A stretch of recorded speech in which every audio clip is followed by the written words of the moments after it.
Welcome to Future Proof Your Frontline, where I talk to industry experts and top voices on everything employee and customer experience. Today, it's my great honor to sit down with Erel Margalit, founder and executive chairman of JVP. JVP is a leader in the venture capital space and a globally recognized brand. And again, Erel, I'm so happy to have you with us.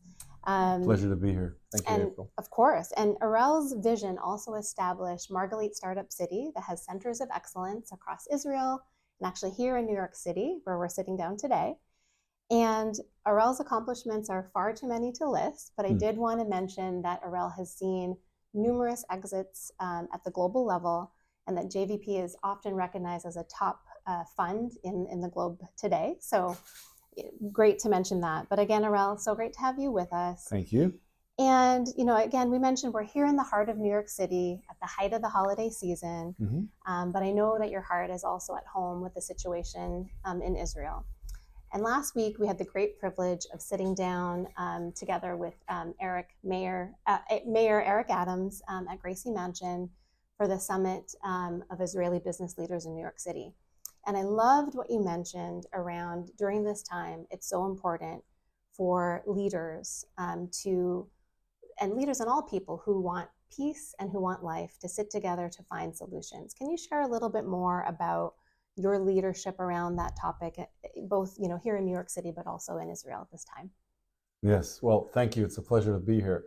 Well, innovation for us in Israel has been not only a business ordeal, but it was also a way to change the reality and change the country.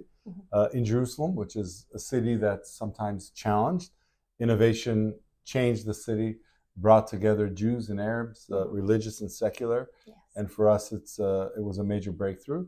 And I always say that if innovation can change a city, it can change an entire country and maybe even change our region. And so I think that having business leaders here in New York, the partnership between Israel and New York, Mayor Adams, EDC, the Economic Development Corporation of New York.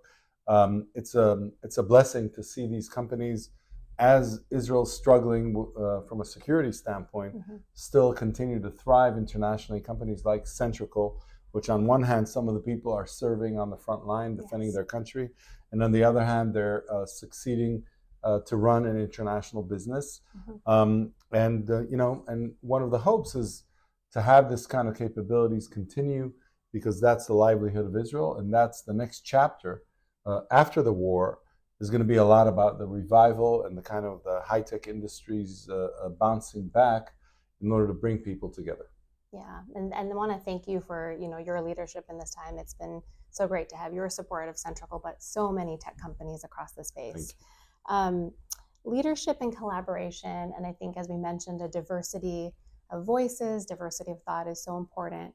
And another big topic in this time is generative AI, artificial intelligence, and the balance between how it helps human beings or maybe could have adverse effects. And last week, we saw that Tesla recalled 2 million of its vehicles. That's the huge majority of its vehicles in the United States, because it said that the Autopilot feature was not necessarily safe with the use of human beings. And at Centrical, we serve the frontline employee that's in call centers and contact centers, and often talk about how it should augment, that experience. What's your take, Erel, on, that balance, that they're striking the right balance between how technology enables humans or how it could potentially be detrimental? So I think AI and technology needs to empower humans, needs to empower the employees. I think that the issue of frontline employees is a big issue, because people don't realize it, but most of the economy in America and across the world is actually managed by frontline employees. These are people that often are the first managers in their families, people that have not necessarily gone to the best universities maybe, but are making a living, making progress, and the ability of an organization to see the world through the people who are on the front line, dealing with the customers, dealing with the actual people, the business that their company's doing, makes a big difference, because it means that the company knows what their frontline employees are involved with.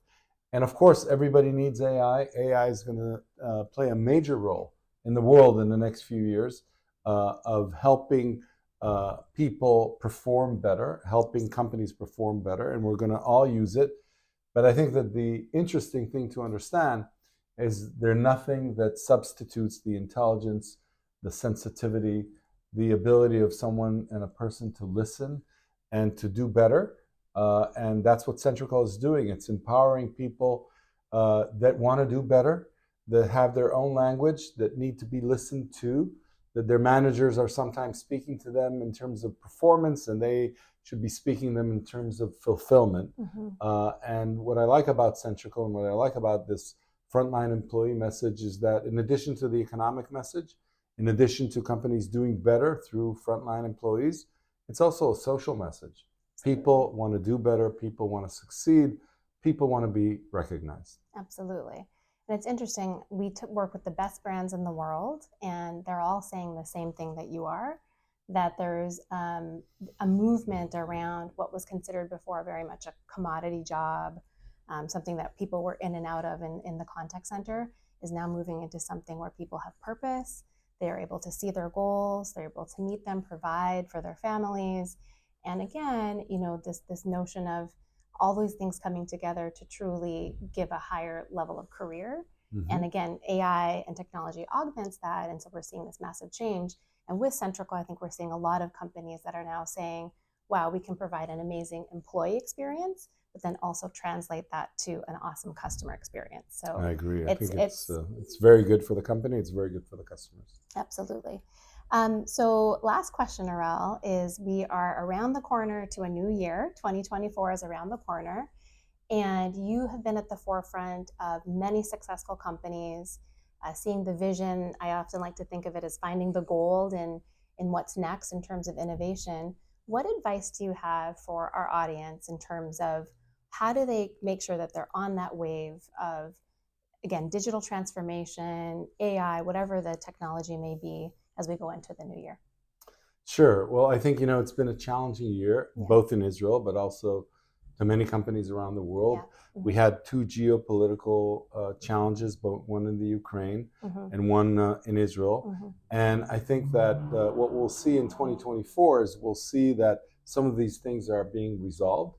I think that Israel will probably bring a solution one way or the other, but we'll move forward. That will give the world a boost of positive energy. And I think also that the economic situation is probably going to be a little bit better in 2024. Interest rates are not going up. The economy's inflation is not out of control. And I think the technology companies, if you're looking at what happens in NASDAQ is going back to looking at companies that are coming to the front line and maybe are going public in a good way. So my message is for many companies, especially those companies like Centrical, which has a clear message to the business world in terms of creating a category leadership proposition. Absolutely. If you have a category leadership, then, in addition to the sales, in addition to the blocking and tackling on the development, on the sales and marketing front, take your message and be clear about it. And I think that what I like about what Centrical is doing and what so many of the companies here in this hub, there are 38 companies in this hub. Most of them are scale-up companies from $110 million to 100 to 90 to 50, 60, 20, $30 million of revenues. We love that. And what we're seeing is that companies are finding their moment, finding their role. The world needs technology in order to do better, in order to let people do better, in order to let frontline employees do much better in large organizations. And allowing AI is going to be very important, but you need to let the people be heard as well. If you let people be heard, if you let them fulfill themselves, and there's a good combination between technology and AI and different strategies, but you bring together the motivation of the people, you're going to do really well. Plan well. Not everything that you plan is going to work out, but be there to change what you need to change, and get ready to have a strong 2024. I think we're all ready for it. The companies are ready for it. The CEOs, the employees, and the Centrical is ready for it. And we're standing right behind you. We are indeed. Well, thank you so much, Erel. Always great to hear your insights and your perspective. And thank you all for joining us online. Thank you. And stay tuned for the next Future Proof Your Frontline.